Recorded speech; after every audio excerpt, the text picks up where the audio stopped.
जो कुर्सी पे बैठा है वो हिला हुआ है, कुछ भी करवा सकता है। जो अंपायर है वो मिला हुआ है, कहीं भी उंगली उठा सकता है, उंगली दबा सकता है।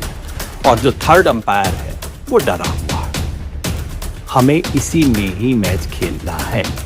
अगर 19-20 का हुआ तो 19 वाले को जितवा दिया जाएगा, 20 वाले को हरवा दिया जाएगा। मतलब अब एलबीडब्ल्यू नहीं, अब हमें बोल्ड ही करना है।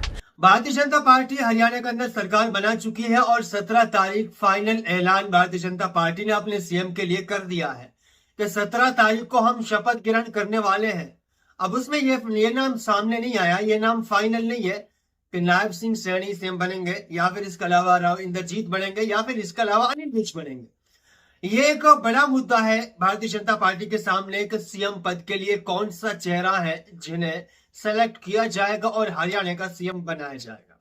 इसी बीच भारतीय जनता पार्टी इस टेंशन में जी रही है और कांग्रेस पार्टी इस टेंशन में जी रही है कि 20 सीटें ऐसी हैं जिनकी शिकायत कांग्रेस पार्टी ने इलेक्शन कमीशन को सौंप दी है। चुनाव आयोग के पास कांग्रेस पार्टी गई है और 20 सीटों पर फिर से रिकाउंटिंग की अपील कांग्रेस पार्टी के वरिष्ठ नेता कर चुके हैं। क्या दोबारा से हरियाणा के अंदर 20 सीटों पर रिकाउंटिंग देखने को मिल सकती है? क्या दोबारा से चुनाव आयोग रिकाउंटिंग की परमिशन कांग्रेस पार्टी को दे सकता है? क्या यह पॉसिबल है? देखो, वैसे तो ये कहावत आपने सुनी है ना, जिसकी लाठी उसी भैंस। यानी यहां साफ साफ ये नजर आता है कि लाठी भी भाजपा सरकार की है और भैंस भी यहां पर भारतीय जनता पार्टी की है। हाँ, चुनाव आयोग के पास जाने से मुझे लगता है कुछ फायदा होने वाला नहीं है। एक कांग्रेस के वरिष्ठ नेता है, उन्होंने एक बड़ा प्लान बनाया है। उनकी एक अलग नीति है। और क्या नीति है, एक बार उसकी जबान से आप ये सुने कि उन्होंने क्या प्लान बनाया। जो कुर्सी पे बैठा है वो हिला हुआ है, कुछ भी करवा सकता है। जो अंपायर है वो मिला हुआ है, कहीं भी उंगली उठा सकता है, उंगली दबा सकता है। और जो थर्ड अंपायर है वो डरा हुआ है। हमें इसी में ही मैच खेलना है। अगर 19-20 का हुआ तो 19 वाले को जितवा दिया जाएगा, 20 वाले को हरवा दिया जाएगा। मतलब अब एलबीडब्ल्यू नहीं, अब हमें बोल्ड ही करना है। सच की विजय हो जाएगी, इस पे निर्भर नहीं करना है। झूठ का प्रतिकार करना है। रैलियों सभाओं का सहारा सिर्फ नहीं लेना है, घर घर जाके संदेश पहुंचाना है। हवा के सहारे नहीं, हर व्यक्ति को पोलिंग बूथ तक लाना है। झारखंड में, महाराष्ट्र में जमीन पे लड़ाई को लड़ना है ताकि 19-20 का नहीं, 19-25 का फासला हो। अच्छा, वीडियो आपने देखा, इनकी बातों में कितनी सच्चाई नजर आती है और इनकी बातों से क्या आपको लगता है कि चुनाव आयोग दोबारा से हरियाणा के अंदर रिकाउंटिंग की परमिशन दे सकता है? बिल्कुल भी नहीं लगता और ऐसा होगा भी नहीं, क्योंकि चुनाव आयोग बिल्कुल डरा हुआ है। चुनाव आयोग फंसा हुआ है।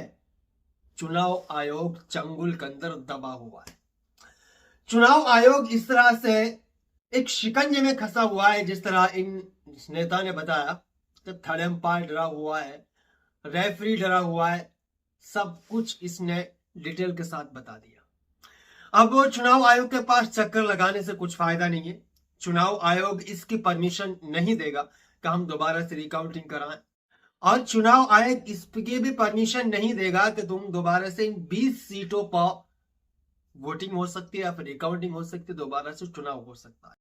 इस तरह की बातों में टाइम पास करने से कुछ फायदा नहीं है। इनका मानना है कि आने वाले चुनाव को हमें वन साइड लड़ना है।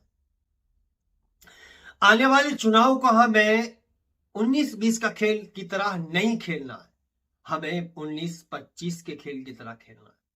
19-25 के खेल की तरह जब हम खेलेंगे तो वन साइड हम मैच लेकर चलेंगे। फिर चाहे रेफरी बेईमानी करे, चाहे फिर अंपायर बेईमानी करे, चाहे फिर थर्ड एम्पायर बेईमानी करे, उसमें किसी की जरूरत नहीं है कि वो कांग्रेस पार्टी को हरा सकता है, भारतीय जनता पार्टी को वो जिता सकता है। हमें हरियाणा के अंदर ये खबरें चल रही हैं कि दोबारा से चुनाव होंगे, 20 सीटों पर रिकाउंटिंग होगी। रिकाउंटिंग के कुछ परसेंट चांस बन सकते हैं, क्योंकि कांग्रेस पार्टी एक ऐसी पार्टी है जो विपक्ष में सबसे बड़ी पार्टी है, सबसे पुरानी पार्टी है।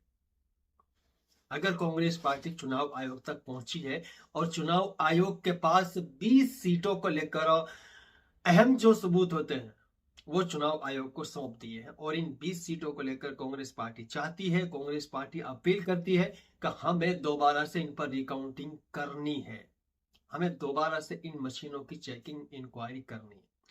अब देखना है कि चुनाव आयोग क्या कहता है, इलेक्शन कमीशन की जो कमेटी है वो क्या कहते हैं। इस वक्त वैसे चुनाव आयोग महाराष्ट्र के चुनाव का ऐलान करने में बिजी है।